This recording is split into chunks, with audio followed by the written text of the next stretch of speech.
What's up, guys? Welcome back to the channel. It's Captain Ken here with Knotty Knots.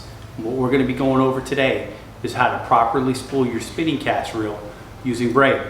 There's multiple different ways out there on how to do it. I'm going to show you the way that I've learned to do it that works really well for me, which really helps eliminate those pesky wind knots and such like that. So let's go over the items that you're going to need to get this done. All right, guys, now we have everything in front of us that we're going to need to spool our reels. I've got one damp microfiber towel. What I'm going to use for backing is some 20-pound fluoro by Daiwa. You can use mono. I don't have any mono with me. The other thing that people like to use for backing or not using backing is they'll take electrical tape and wrap that around the spool.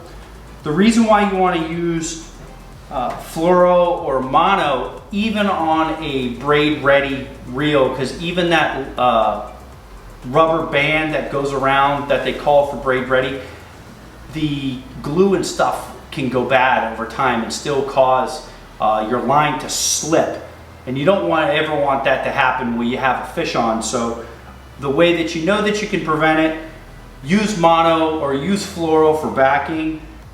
I like to use that as a gauge as well to know that if I get to the mono or fluoro, I know I'm in trouble. Either I need to make the decision to palm the spool or, you know, come up with a different plan. Otherwise, I'm going to lose all my line. So really, I prefer fluoro mono for backing. The line that we're going to be putting on is the 8-strand by J-Braid. This is the 15-pound. This is a new color that just came out, the light gray. I really like this color. This spool right here is 3,000 yards of it. So I'm going to be able to spool a lot of reels with 3,000 yards. Now again, you don't need to use 3,000 yards of braid when you're spooling your reels themselves. Matter of fact, a lot of inshore reels, all you really need is about 150 yards. Which gives another reason why you want to use backing instead of just electrical tape or just spooling the reel itself, because you want to make sure that you get close to about 1/8 of an inch of braid towards the edge of the reel, and that's going to give you the most optimum casting distance. If you don't put enough braid on it and there's a big gap on your spool, you're going to lose a lot of casting distance with that. And knowing how critical casting distance is to catching fish, you definitely want to make sure you get the right amount spooled on there for you. The other thing that we're going to use is a pair of cutters to cut the line. I've got these bubble blade cutters right here. I like these a lot. And what you may notice is a 5-gallon bucket.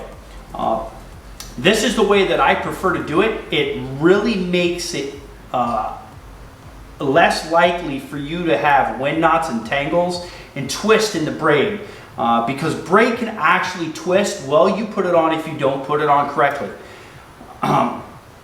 So one of the techniques that I use is a 5-gallon bucket, and what we're going to do is actually fill this 5-gallon bucket up with some water.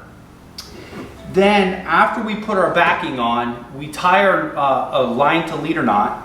And then when we start to put the spool of braid onto the spool itself on the reel, we're going to actually take this spool of braid, dunk it in the water, and what the water is going to do is actually hold the spool of braid in there, kind of under tension and without it spinning, unraveling itself at the same time. And we're going to be able to put it on without utilizing a spool machine that you can use at your local tackle shop. Now again, if you have a local tackle shop in the area that's able to do this for you, you can do it. It's rather quick, but some of them charge to put it on. So again, these are the products that we're going to use, and let's get it done.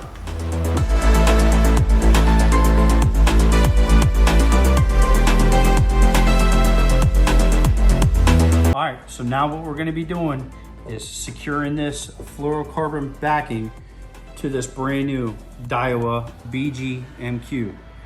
The knot that we're going to use is the standard uni knot. Okay. There's multiple different knots that you can use. There's an arbor knot. There's just your regular 2 overhand knots work. But the one I prefer to use is the standard uni knot. Just make sure that your spool is actually open with the bail exposed. And then we're gonna go ahead and secure this knot down.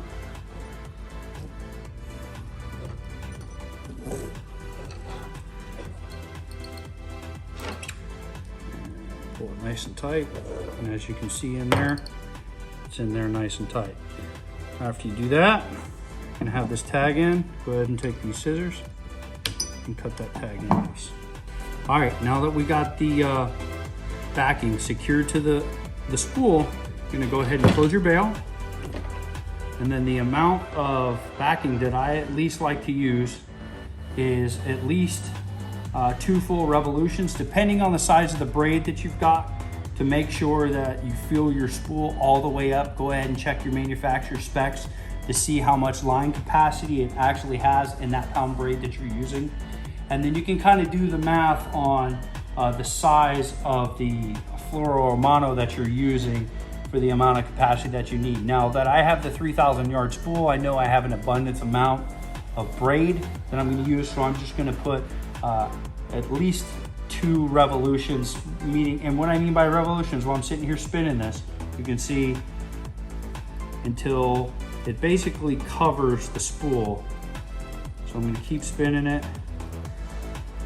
And right about there is gonna give me the correct amount of coverage that I'm gonna need to make sure that my braid doesn't slip. Now, let's go ahead and add the braid. All right, so now that we got the backing put on, it's time to put our braid on. So go ahead and take that spool of braid, get your bucket of water, and throw it in there. Let's do it. All right, so now what you're gonna do is take your braid and go through the first eyelet closest to the reel. Just feed it through. And then now what you're gonna do is tie your line to leader knot. The line to leader knot that I prefer to use is an FG knot. If you wanna see how to properly tie an FG knot, go ahead and check the description below. I'll leave a link to the video that I actually did on how to properly tie an FG knot, and I promise you, you'll definitely enjoy that one. So right now, let's tie our FG knot.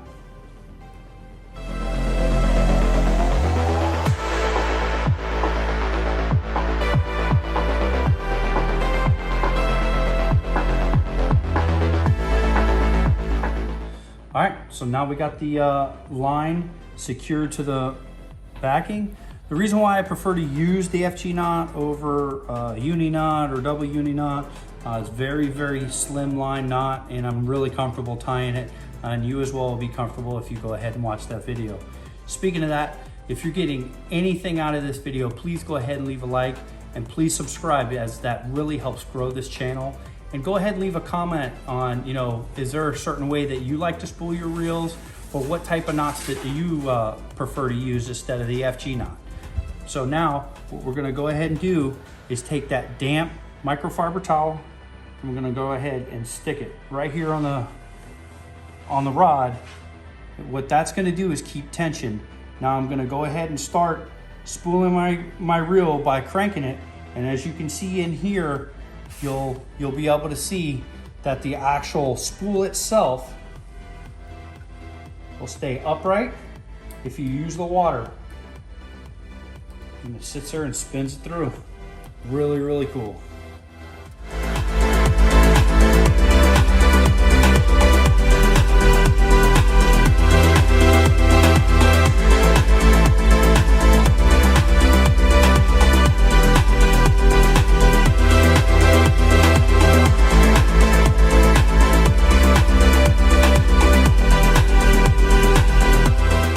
All right, so now when you're happy with the amount of braid, go ahead and just cut it off. And if you pan right over here, you can see this is the right amount that you want to give yourself the most casting distance as possible. As you can see there, it's right close to the edge. So again, this is the right amount that you want.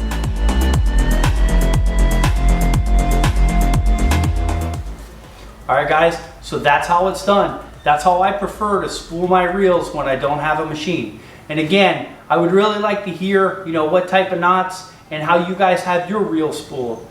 And outside of that, please go ahead and like and subscribe, and we'll see you next time. Peace.